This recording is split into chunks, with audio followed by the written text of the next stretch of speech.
सबको जय यीशु की। प्रभु यीशु क्रिस्त में प्यारे भाइयों बहनों, नवजीवन का संदेश इस शीर्षक के अंतर्गत प्रतिदिन का ईश्वर का जीवंत वचनों को सुनने के लिए, समझने के लिए, उन वचनों को ग्रहण करते हुए उन वचनों के अनुसार जीवन बिताने की शक्ति, सामर्थ्य, कृपा, अनुग्रह मांगते हुए एक सुंदर आदर्श क्रिस्तीय जीवन बिताने की विशेष कृपा मांगने के लिए मैं आप सभी लोगों का हार्दिक स्वागत करता हूं।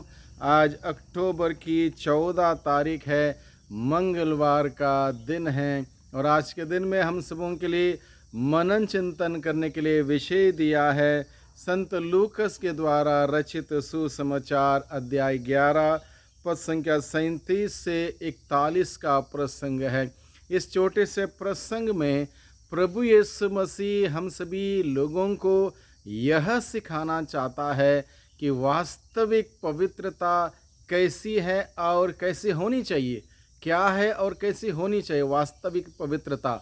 जबकि बहुत सारे लोगों को, शास्त्री, फरीसी और अन्य लोगों को ये बात मालूम नहीं था कि वास्तविक पवित्रता क्या है।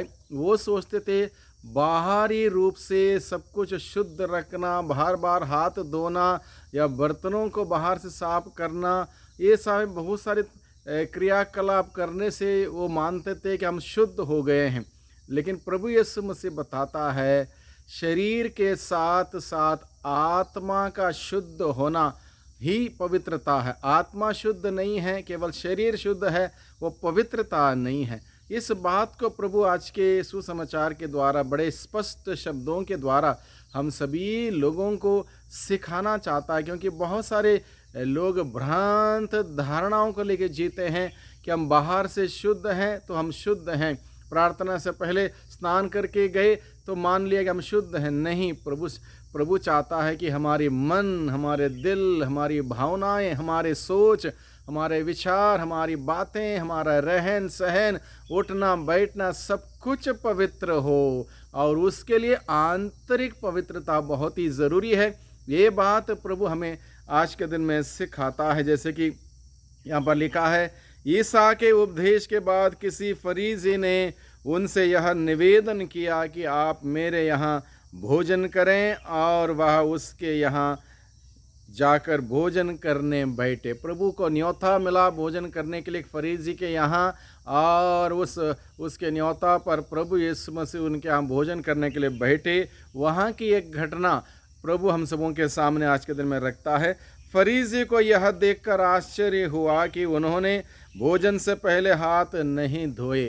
फरीसी ने भोजन के लिए प्रभु को बुलाया था, प्रभु गए, और फरीसियों के नियम के अनुसार भोजन से पहले हाथ धोना अनिवार्य था, बहुत ही ज़रूरी था, जो कि प्रभु यीशु ने इस बात का अनुसरण नहीं किया, फॉलो नहीं किया, और इस बात से फरीसी हैरान रह गए, आश्चर्यचकित हुआ कि उन्होंने भोजन से पहले हाथ नहीं धोए।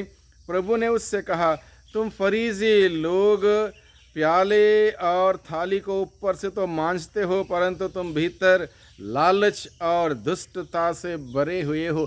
फरीसी के सोच विचार, ख्याल, धारणाएं देखकर प्रभु उसको सही बात समझाना चाहते हैं। तुम लोग फरीसी लोग बाहर से तो सब कुछ साफ सुथरा रखते हो, लेकिन तुम्हारे अंदर लालच है, दुष्टता से तुम भरे हुए हो।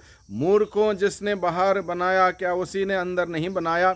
जो अंदर है उसी में से दान कर दो, और देखो सब कुछ तुम्हारे लिए शुद्ध हो जाएगा। इस प्रकार से प्रभु अपने ज़माने के लोगों को और हम सभी लोगों को कुछ विशेष बात हम सबों को सिखाना चाहता है, यानी कि बाहरी शुद्धता और आंतरिक पवित्रता के फ़र्क प्रभु हमें समझाना चाहता है। शास्त्री, फरीसी, अन्य लोग बाहरी शुद्धता पर ध्यान देते थे, लेकिन प्रभु किस बात पर ध्यान देने के लिए हम सबों को बुलाता है? आंतरिक पवित्रता, मन के विचार, बातें, भावनाएं सब कुछ पवित्र हो। फरीसी बाहरी शुद्धता पर अधिक ध्यान देते थे, जबकि प्रभु यीशु मसीह बार बार यही बात को कहते हैं, जिसने अंदर बनाया उसने बाहर बनाया। इस प्रकार से आंतरिक शुद्धता पर प्रभु ने जोर दिया। अगर हमारा हृदय पवित्र नहीं है तो प्रभु ईश्वर हमारी बाहरी शुद्धता से प्रसन्न नहीं होते। प्रभु ये बात हमें सिखाना चाहते हैं। मान लो हमारे विचार पवित्र नहीं है, हृदय पवित्र नहीं है, भावनाएं पवित्र नहीं है, सोच विचार पवित्र नहीं है, बातें पवित्र नहीं हैं, तो बाहरी रूप से शुद्धता अपनाने से हम पवित्र नहीं होते। इस बात को, इस सत्य को प्रभु हमारे सामने रखता है। हमारी सारी धार्मिक क्रियाकलाप अर्थदायक तब बनते हैं जब हम आंतरिक पवित्रता हासिल करते हैं। आंतरिक पवित्र, हमारे सोच विचार बातें रहन सहन सब कुछ अच्छा हो, पवित्र हो, नेक हो, तब जाके हमारे बाहरी धार्मिक क्रियाकलाप अर्थदायक होते हैं। अन्यथा बाहरी क्रियाकलाप किसी प्रकार से अर्थदायक नहीं होते, क्योंकि असलियत इंसान के मन से, हृदय से आती है। A person may look holy outside whereas he is full of evil inside or dirty like a cup। एक प्याले का उदाहरण के साथ प्रभु बताता है। प्याला अंदर से अगर गंदा है और बाहर से साफ करने से वह साफ नहीं होता जब तक उसका अंदर से साफ नहीं। उसी प्रकार से एक व्यक्ति बाहर से तो साफ सुथरा दिखाई देता होगा, प्रार्थनामय दिखाई देता होगा, प्रार्थना करने वाला दिखाई देता होगा, लेकिन उसके अंदर के विचार, बातें, सोच विचार, कार्य अगर गंदे हैं, गलत हैं, दुष्ट हैं, तो निश्चित रूप से वह व्यक्ति पवित्रता में नहीं भरा है। सच्ची पवित्रता अंदर से आती है। प्रभु यीशु मसीह बार बार इसी बात का जोर देते हैं। सच्ची पवित्रता अंदर से, मन से, दिल से, भावनाओं से, सच्ची पवित्रता उससे आती है, अंदर से आती है। तो honour God both body and soul must be pure, यानी कि ईश्वर का मान सम्मान करने के लिए, ईश्वर का आदर करने के लिए, ईश्वर के प्रति श्रद्धापूर्वक भक्ति रखते हुए पवित्रता में आगे बढ़ने के लिए हमारी आत्मा और शरीर दोनों शुद्ध होना बहुत ही ज़रूरी है। केवल शरीर शुद्ध होने से नहीं होता, आत्मा और शरीर दोनों का शुद्धिकरण होना बहुत ही ज़रूरी है। Give love, mercy and compassion from your heart. True purity comes from inner charity. Let mercy and love wash away selfishness and hardness। यानी कि प्रभु यीशु क्या कहता है, हमारे अंदर से हम ईश्वर के भक्ति में, प्रेम में, विश्वास में मजबूत होंगे, दृढ़ होंगे, तब जाके किसी के प्रति प्रेम दिखाएंगे, दया दिखाएंगे, अनुकंपा से भरा हुआ कार्य करेंगे।